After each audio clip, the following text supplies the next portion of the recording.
পাপের যুগে এলেন পূর্ণ ব্রহ্ম নারায়ণ। পাপ যেন গ্রাস করে না ফেলতে পারে আমাদের, প্রতি মুহূর্তে মানুষকে প্রলোভন দিচ্ছে, হাতছানি দিচ্ছে এই কলি।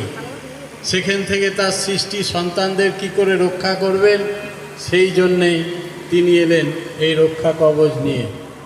এসেই কি বললেন, নামের অনল জালো। নামের অনল জ্বাললে কি হবে? আমরা ভাগবতের প্রথম অধ্যায়, সেখানে ভগবান শ্রীকৃষ্ণকে জিজ্ঞেস করছেন, যুধিষ্ঠির, কলি প্রারম্ভিলা কম্পিত কলেবর, কি হবে জীবের গতি, কহ গদাধর। তখন গদাধর বলছেন, জীবের লাগি আমি যুগে যুগে অবতার। নাম হুতাসন মানে আগুন, কলি তুলা রাশি। তাই নামের কাছে কলি কিছুই করতে পারবে না।